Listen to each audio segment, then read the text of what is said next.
Yes, ijoro ryiza nshuti mukunzi wacu ubasha kuba ugenda udukurikira uri mu bice bigiye bitandukanye, nkamwifurize kugenda ugira ijoro ryiza, ari nako nyaboneka navuga ni turiho turagenda dusoza weekend.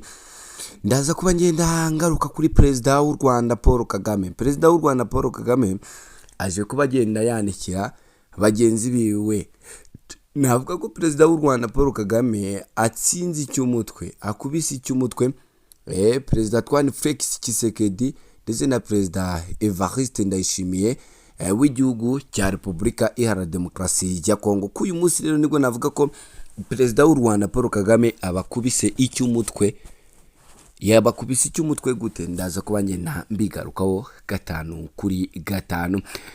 Ndaza kuba ngenda ngaruka ku bitero bya FARDC byibasiye ibice bituwe cyane n'amatungo ahantu hatandukanye mu gihugu cya Repubulika Iharanira Demokarasi ya Kongo, dore ko abaturage batari bakeya bongeye kuba bagenda bitaba Imana.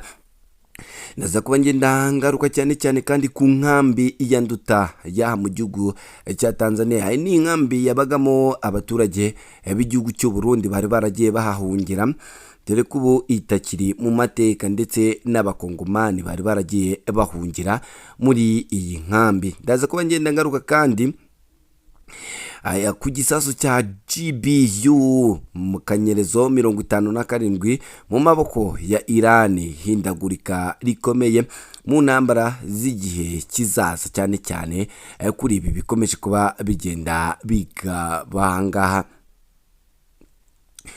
Ngira ngo nyaboneka, reka ngusabe nimba ari ubwa mbere ugeze hano, reba hano handitse ijambo subscribe, ugenda urikandaho ubundi tujye tubana hano makuru yacu abagiye atandukanye kandi yaha mu gihugu cy'u Rwanda. Perezida w'u Rwanda Paul Kagame yatsinze icy'umutwe Perezida Evariste Ndayishimiye. Nyuma y'ibiganiro bikomeye cyane, Perezida w'u Rwanda Paul Kagame aganira na mugenzi we Samia Suluhu, dore ko baje kugirana ibiganiro bikomeye cyane kandi bihambaye kuri ibi bihugu byombi. Perezida w'u Rwanda Paul Kagame yageze mu gihugu cya Tanzania mu ruzinduko rw'akazi rw'iminsi umwe, aho yakiriwe na Perezida Samia Suluhu Hassan mu ngoro y'imbere, bagirana ibiganiro hagati y'abayobozi b'ibihugu byombi. Ku kibuga cy'indege mpuzamahanga cya Julius Nyerere i Dar es Salaam, Perezida w'u Rwanda yakiriwe na Minisitiri w'Ububanyi n'Amahanga n'Ubutwererane muri Afurika y'Iburasirazuba Amba Mohamed Tabati Komba, hamwe n'abandi bayobozi bakuru muri guverinoma y'igihugu cya Tanzania. Perezida wa Repubulika y'u Rwanda Paul Kagame yabanje gusinya mu gitabo cy'abashyitsi akimara kugera mu ngoro y'umukuru w'igihugu i Dar es Salaam kuri iki cyumweru itariki ya 3 Gicurasi umwaka w'2026. Ngira ngo ayo ni amwe mu mafoto ya Perezida w'u Rwanda Paul Kagame agenda asinya.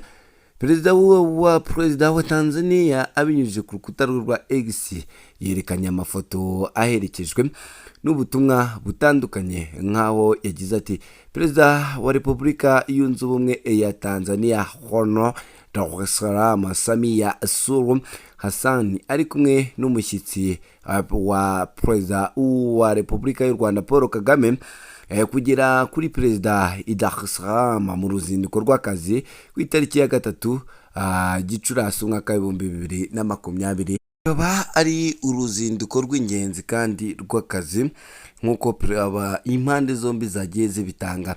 Nyuma yo kwakira Perezida wa Repubulika yunze ubumwe ya Tanzania Samia Suluhu yagiranye ibiganiro na Perezida wa Repubulika y'u Rwanda Paul Kagame. Minisitiri w'Ububanyi n'Amahanga ya Tanzania ivuga ko biteganyijwe ko uru ruzinduko ruzashimangira umubano ukomeye w'amateka hagati y'ibihugu byombi by'ubuturanyi. Ivuga ko ubu bufatanye bwakomeje kwiyongera mu myaka yashize binyuze muri komisiyo ihoraho ya GPC, aho Tanzania isigaye mu bafatanyabikorwa batatu ba mbere mu bucuruzi n'igihugu cy'u Rwanda. Ubu n'ubucuruzi hagati y'ibihugu byombi bwagiye bwiyongera buri mwaka ku bijyanye n'ishoramari kuva 1990 kugeza muri Werurwe 2026. Tanzania yanditse imishinga 42 y'ishoramari yaturutse mu Rwanda ifite agaciro ka miliyoni 325 n'amafaranga 53 by'amanyamerika, ihanga imirimo igera ku bihumbi 2225 mu nzego zitandukanye, harimo inganda, ubwikorezi, serivisi z'imari, umutungo kamere n'ubukerarugendo. Nanone kandi abashoramari bo mu gihugu cya Tanzania bashora imari mu Rwanda binyuze mu masosiyete atandukanye, harimo Barclays Group, Mogodola, Dodoma Discount Center, Jambo Plastic, Suja Enterprise, Buffalo Traveling Tour, Maximum Africa, Gasabo Green Wing Company, RCA Delta Company ndetse na Metro Integrated Constructor, zose zikaba ari izo mu gihugu cya Tanzania zikomeje kuba zigenda zishora mu gihugu cy'u Rwanda kandi zitanga akazi ku banyarwanda umunsi ku wundi. Ni mu gihe kandi nkomeje amakuru yacu, ni mu gihe kandi ibitero byinshi byibasiye bimwe mu bice bituwe n'abaturage hano mu gihugu cya Repubulika Iharanira Demokarasi ya Kongo. Kuri iki cyumweru itariki ya 3 Gicurasi 2026 ahagana mu masaha ya saa 7:30 za mu gitondo, ihuriro ry'ingabo rirwana ku ruhande rw'ubutegetsi bwa Kinshasa zacengeye mu mujyi wa Rushongo muri teritwari ya Masisi, zica cyangwa zikomeretsa amatungo mu gihe yagabye ibi bitero mu bice bituwe cyane muri Karehe muri Kivu y'Amajyepfo. Amakuru aturuka muri Kivu zombi aravuga ko kuri iki cyumweru abasivile bibasiwe kandi inka zirenga 56 zishwe, ziratemwa cyangwa zisangwa zahenda gupfa mu bitero umutwe wa S23 ivuga ko bigamije kubiba ubwoba no kwangiza imibereho myiza y'abaturage iri gukorwa n'igisirikare cya Repubulika ya Kongo, nk'uko bakomeza kuba bagenda babitangaza. Ku rundi ruhande kandi ubutegetsi bwa Kinshasa bwo bukaba bukomeza kuba bugenda buhakana ibi bitero. Ibi bikaba bije nyuma y'uko kuri iki cyumweru izo ngabo zirwana ku ruhande rwa leta ya Kinshasa zagabye ibitero byinshi hakoreshejwe indege zitagira abapiloti za H-4. Mu itangazo ryashyizwe ahagaragara n'ihuriro rya FC ryatangaje ko ku isaha y'isa 5:53 za saa 8:40 z'amanywa uduce dutuwe cyane muri Rupishi twibasiwe ndetse n'umujyi wa Rutare muri teritwari ya Karehe saa 7:20. Ibi ni bisasu kandi byagije imitungo y'abasivile kandi biba ubwoba mu baturage, bituma bava mu byabo barahunga. Ihuriro rya M23 rivuga ko ibi bikorwa bikomeje by'ubutegetsi bwa Kinshasa binyuranyije n'amategeko mpuzamahanga arengera ikiremwa muntu, kandi risaba umuryango mpuzamahanga kumenya ibikomeje gukorwa n'ubutegetsi bwa Kinshasa ndetse n'uburenganzira bwarwo bwo kurwana no kurinda abaturage b'abasivile, nk'uko bwakomeje kuba bugenda bubitangaza umunsi ku wundi. Ni mu gihe kandi abasirikare babiri ba Amerika baburiye mu gihugu cya Maroc. Abasirikare babiri baturutse muri Leta Zunze Ubumwe za Amerika baburiwe irengero mu myitozo ya gisirikare ibera muri Maroc, nk'uko ubuyobozi bw'ingabo za Amerika bushinzwe Afurika AFRICOM bwabitangaje. Abayobozi bavuga ko abanyamerika baburiwe irengero babiri bitabiriye African Lion 2026, imyitozo ngarukamwaka igamije gushimangira ibikorwa hagati y'ingabo za Amerika, ibihugu by'abafatanyabikorwa bya NATO ndetse n'ibihugu bya Afurika. AFRICOM yavuze ko baburiwe irengero kuri uyu wa gatandatu ushize hafi y'ikigo cy'imyitozo cya Cap Darwa kiri hafi y'umujyi wa Tani muri Maroc. Abayobozi bavuga ko ubu butumwa bwo gushakisha no gutabara burimo gukorwa ku butaka, ikirere n'amazi n'inzego za Amerika. Maroc ndetse kandi n'ibindi bihugu bikomeje nk'uko inkuru dukesha BBC ivuga. Kuri iki cyumweru Africom yagize iti ibyabaye biracyakurikiranwa kandi ubushakashatsi buracyakomeza.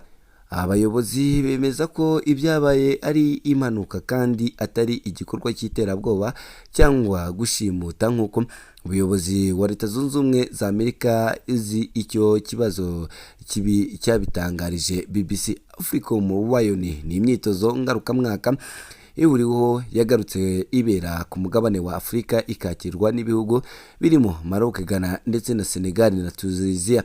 Yibanda ku bikorwa byose gukemura ibibazo no guhuza ibihugu byinshi kugira ngo umutekano w'akarere wiyongere kandi nitegurwa icyaba cyose. Imyitozo yatangiye ku itariki 27 Mata kugeza kuri tariki ya 8 Gicurasi, irimo abasirikare 5,000 baturutse mu bihugu birenga 40 ndetse n'abafatanyabikorwa barenga 30 b'inganda za gisirikare zikorera mu gihugu cya Amerika nk'uko byakomeje kuba bigenda bitangazwa ahangaha. Ni mu gihe inkambi hano mu gihugu cya Tanzania, imwe mu nkambi ikaba yamaze kuba igenda ifungwa kuva kuri uyu wa kane ushize itariki ya 30 Mata. Inkambi y'impunzi z'Abarundi ya Nduta muri Tanzania yarafunzwe ku mugaragaro kandi nta mpunzi zihasigaye. Amakuru aturuka aho hantu hizewe avuga ko imodoka za nyuma zatwaye impunzi z'Abarundi ziva mu nkambi ya Nduta zahagurutse mu gitondo kuri uyu wa kane ushize hagana mu masaha ya saa 12 za mu gitondo. Kuri uyu wa kane nyuma ya saa 6, umwe mu mpunzi za nyuma wageze Mishisha burasirazuba bw'u Burundi yagize ati abari basigaye ni abantu bageze mu zabukuru cyangwa barwaye, nk'umugore wabyaye bazwe ku uyu wa kabiri ushize ikibondo kandi akaba adashobora kugenda byoroshye. Minisitiri w'umutekano mu gihugu cya Tanzania Petro Katambi niwe wafunze ku mugaragaro inkambi ya Nduta iherereye mu karere ka Kibondo mu ntara ya Kigoma mu majyaruguru y'uburengerazuba bwa Tanzania. Nk'uko abategetsi ba Tanzania babitangaza ngo iki ni icyemezo cyafashwe mu rwego rw'amasezerano y'impande eshatu hagati ya Tanzania, Uburundi n'ishami ry'umuryango w'abibumbye rishinzwe impunzi HCR igamije gushishikariza gutahuka ku bushake impunzi z'Abarundi. Iyi gahunda ikurikiye icyifuzo cya guverinoma y'u Burundi cyo kongera ishyirwa mu bikorwa rya gahunda yo gutaha kugeza ku mpera za Mata. Iyi gahunda iteganya kandi gucyura impunzi z'Abarundi ziba mu nkambi ya Nyarugusu bitarenze itariki ya 30 Kamena. Guverinoma ya Tanzania yavuze ko iki gikorwa ari itsinzi ikomeye mu gukemura ibibazo bifitanye isano n'impunzi. Navuga ko kandi ko ifite intego yo gushimangira umutekano no kongera gutunganya ubutaka bw'ububatsi inkambi ku nyungu z'abaturage. Bivuga ko Abarundi bagera kuri 15,000 batahutse mu minsi 3 kuva mbere ishize nk'uko byaje kuba bigenda bitangazwa n'abaturage batahutse.